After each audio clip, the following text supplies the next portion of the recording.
GST को लेकर जो बड़ा बदलाव हुआ है, इसे लेकर लगातार प्रतिक्रियाएं सामने आ रही है। कोई सराहना कर रहा है तो कोई कमियां निकाल रहा है और इसी बीच अब एआईएमआईएम सांसद असदुद्दीन ओवैसी की प्रतिक्रिया सामने आई है। उन्होंने जीएसटी के इस परिवर्तन को लेकर क्या कुछ कहा है, आइए आपको सुनाते हैं।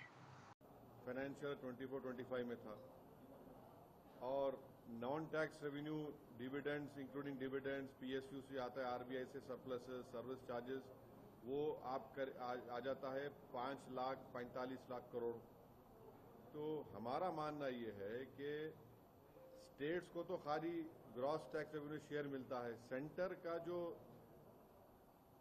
उनके सेंटर जो मिल रहा है सेस एंड सरचार्ज में, वो तो इरोड करता है डिविजिबल पूल के साइज को, और सेंटर रिकॉर्ड सम लेता है सेसेस के ऊपर, fuel, GST, compensation, infrastructure, education, मगर ये डिवाइजेबल पूल से बाहर है।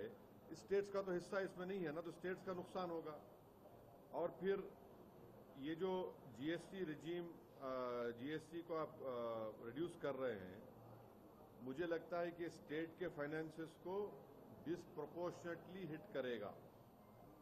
और मिडिल क्लास टैक्स पेयर, आप सब ये बातें हो रही है, टैक्स पेयर का आप देखिए पिछले 6 साल में इनकम टैक्स कलेक्शंस जीएसटी से और कॉर्पोरेट टैक्स से आगे बढ़ चुके हैं। आप बजट डॉक्यूमेंट्स प्रोजेक्ट करते हैं पर्सनल इनकम टैक्स रिसीप्ट्स को 14,35,00,000 करोड़ के करीब, माने 21% जंप हो रहा है पिछले साल से। कॉर्पोरेट टैक्स आप देखिए सिर्फ 10,80,00,000 करोड़ के करीब हो रहा है। ये क्यों?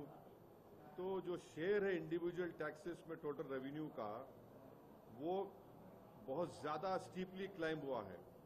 अब आप गवर्नमेंट इनकम टैक्स राइज हो रहा है 23% से टोटल टैक्स रेवेन्यू को फाइनेंशियल 18-19 में 34% में, बाई फाइनेंशियल 25 और 26 में। तो इन प्लेन टर्म्स अगर आप देखेंगे तो ordinary tax pay salaried and middle class families are shouldering a larger share of tax burden every year, and after paying income tax Indians still face GST on goods and services, even essentials.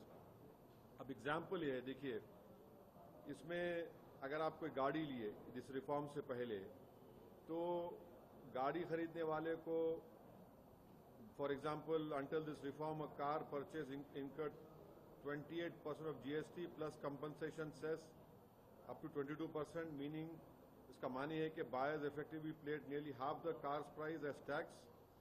Even with the rate cut, several cars will still face 40% GST.